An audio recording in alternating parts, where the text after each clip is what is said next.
Welcome to our newest Path of Exile build guide. This video will tell you everything you need to know about Blade Vortex Occultist. Blade Vortex is one of the most popular physical spells, a very basic skill that creates orbiting vortexes around the character lasting for 5 seconds. You can stack up this damaging effect up to 10 times, it grows in damage and size with each vortex. With Unleash, you'll be able to cast 5 rings at once. Blade Vortex, due to being a physical damage type, creates a great opportunity for a conversion build, as physical damage is the easiest one to convert from. Occultist, among many other virtues, is very good at dealing short-range cold spell damage, and so this skill suits this ascendancy perfectly. To convert physical damage to cold damage, you can combine the cold mastery with a special pair of rare gloves, or use Rimsaro unique gloves. On top of that, you will be able to add a lot of cold damage sourced from physical damage, from before it is converted, via multiple items, gems, and passives. The build is capable of reaching a 100% critical strike chance by using passives, power charges, flasks, and Assassin's Mark. In this guide, we will present you a version that uses a rare bow and the Asphyxia's Wrath quiver instead of void batteries. The Vol version of Blade Vortex creates 2 independently spinning rings of blades that deal much more damage on top of your regular blade vortexes. With Herald of Ice and a 100% chance to freeze, the build is excellent at clearing even without the Profane Bloom keystone. For defenses, the build utilizes a medium-sized life pool, life leech, and around 20 to 40k of armor sourced from the Determination aura and gear. It's average in this aspect, but if that's not enough, you can replace some of the offensive auras. Clear speed is very good, it only requires you to stop every 5 seconds to charge up the Blade Vortex. With 2 Vol Blade Vortexes and other skills to support it, the single target DPS can reach an 8-digit number. The build is very expensive, many rare items require multiple specific modifiers to justify its fragility to damage quantitative relation.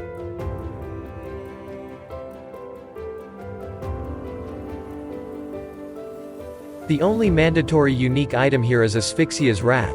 It doesn't have any overly unique build enabling quality, but it's just the best in slot quiver, better than any rare one. We also heavily recommend using 1 or 2 Circle of Guilt rings, these offer great advantages for their price. Asphyxia's Wrath grants 20% of physical damage as extra cold damage, which is a lot. You can additionally use its Frostbite curse that will spread on death to other nearby opponents. If you can't bother with an expensive pair of rare gloves, use Rimsaro. It grants Stret, cold resistance, and saves you 1 skill point. Vol Implicits might be of use if you can find a good one. Ashes of the Stars Amulet easily fixes the most crucial problems with the build. It's expensive, but all the modifiers it provides are extremely valuable. Circle of Guilt unique ring is associated with the Herald of Purity. It's able to lower the reservation cost and increase the buff effect, meaning more physical damage. It might be very advantageous to have such a ring. Inner Conviction can be acquired by transforming Doomsday or Mind Over Matter keystone via Dominus variant of Militant Faith unique jewel. A specific version of Impossible Escape jewel with Necromantic Aegis keystone can be used for Potency of Will, Dreamer, and Ash, Frost, and Storm notables. You're using Hatred, Determination, and perhaps Zealotry. The best Watcher's Eye modifiers would grant you an extra base critical strike chance, as Hatred does, or an extra cold damage penetration, which is also one of Hatred's modifiers. The build has a lot of ways to gain more damage. The most efficient way, however, is to increase the gem level of the Vol Blade Vortex. Try to reach 100% critical strike chance. Critical strike modifiers can be found quite easily in a majority of rare items. Added cold and physical damage, or better yet, the physical damage as extra cold damage, is also very helpful. The build needs some extra reservation efficiency, stret, and dexterity. Blizzard Crown would make the best helmet. It adds cold damage to each of your numerous hits, making it particularly good. There are a lot of great modifiers, most of them gained via Redeemer or Warlord influence, so a good headgear might be very expensive. You won't deal damage by attacking, so the local damage modifiers are completely useless on a bow. Get one that increases the level of socketed gems. It's where you will put your Blade Vortex setup, supported by Empower, and up to 2 Awakened support gems. Sacrificial Garb would be great for a body armor. It grants an extra level to all Vol gems, including Blade Vortex. Besides the regular life and resistances, you can find other exotic mods like extra spell critical strike chance or increased effective auras. Boots. Life, resistances, and movement speed are enough for a start, but for an upgrade, you might be interested in an Onslaught, Elusive, or Tailwind mods. Perhaps all at once. Gloves are an important part of the setup. These should convert your physical damage to cold, up to 60% of it. It can be done by a Crusader's Prefix, Craftable Prefix, or Eater's Eldritch Implicit. You should also gain some maximum life and attributes here. On a belt, there are not many modifiers beyond the simple ones, for maximum life, resistances, and strength. The amulet should be a source of maximum life, dexterity, and a rare modifier that increases the level of all physical skill gems. It can get quite expensive. Moreover, there are many more useful modifiers you can get from this piece of jewelry. Rings can get you more life, resistances, attributes, and lower the mana cost of skills. These are the main stats to be looked for, but if you don't want to cast your Frostbite manually, it can be found here too as a redeemer suffix. Jewels contain basic modifiers for maximum life, attributes, resistances, and perhaps the most influential, added cold damage and critical strike mods. The build is suited for 1 or 2 large cluster jewels. Doriani's Lesson grants Life Leech, which is extremely beneficial. Blanketed Snow and Force Multiplier are the best damage-wise mods. Medium cluster jewels. 2 vast power notables can be used for much more area of effect and area damage. Magnifier and Towering Threat have similar effects, but these don't scale up with power charges. Uncompromising and Spiteful Presence can increase the mana reservation efficiency of Determination or Hatred, which you might find useful. These can be found only on small cluster jewels. There are 2 unique flasks worth recommending. Bottled Faith is useful in a vast majority of critical strike builds, this one is no exception. Taste of Hate reduces cold damage taken, but most importantly, it's a lot of extra cold damage sourced from physical damage. For magic flasks, you should definitely use a life one, with instant life recovery and bleeding immunity on use. Diamond Flask with an increased critical strike chance mod, Granite Flask with increased armor rating, and Quicksilver Flask if you can fit it in.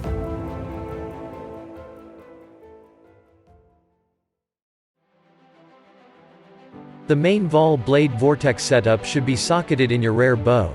This is where you shall have a modifier to increase the level of socketed gems. Try to get a level 21 gem. Link it with Unleash, Power Charge on critical, Cold Penetration, Empower, and increased critical damage support gems. If you don't have enough mana to cast it comfortably, replace increased critical damage with Inspiration support as it reduces the mana cost of skills and increases damage too. For mana reserving skills we recommend Determination. It simply increases and adds armor. Hatred grants physical damage as cold damage, and makes your Blade Vortex deal more cold damage. It is the most important aura in this build.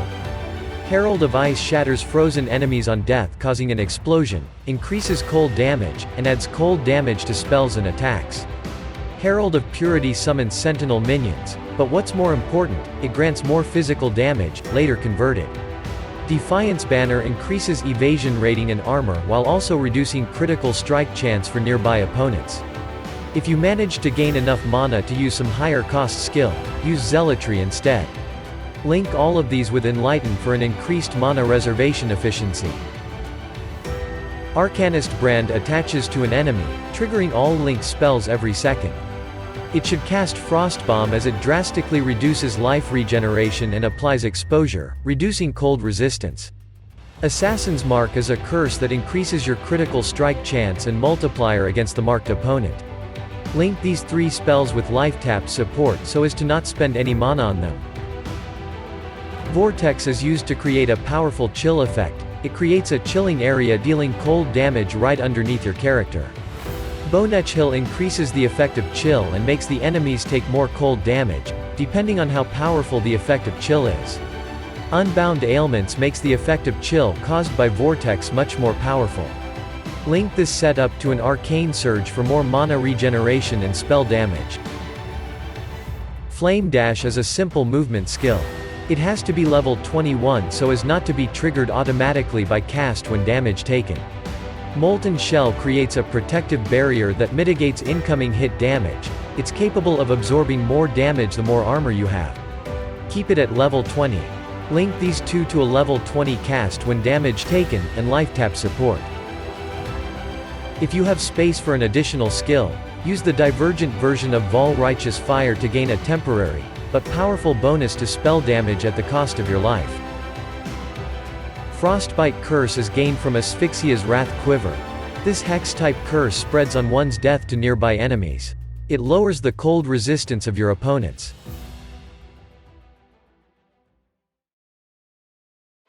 When asked to deal with the bandits, kill all of them.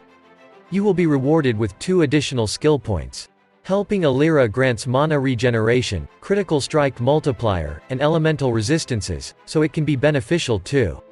Soul of Solaris, Lunaris, or Aracali are all viable major gods. Switch between them depending on the type of content you're currently aiming for, or your personal preferences. For a minor god, pick one that prevents some damage over time.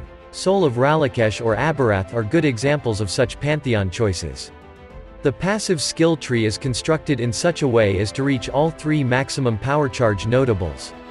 It allows you to socket 1 or even 2 large cluster jewels as your path is stretched alongside the outermost ring. You will need to also grab the 3 reservation cluster with Discord Artisan, Presage, Sovereignty, and Influence. Allocate some maximum life, critical strike, cold damage, and the notables scattered near Templar's starting location. Doomsday or Mind Over Matter should be transformed into Inner Conviction. Which one? That depends on your jewel and if it's worth gathering its devotion. For masteries, pick up the maximum life ones for more maximum life, 2 reservation masteries for an increased aura effect and damage per aura. Cold mastery for cold conversion, unless you're using Rimsaro, that is. Power Charge Mastery for damage or ailment immunity, and Critical Strike Mastery for a greater multiplier against unique enemies. That is all for this video. If you have learned something or want to keep up with the newest builds, subscribe to the channel. See you soon.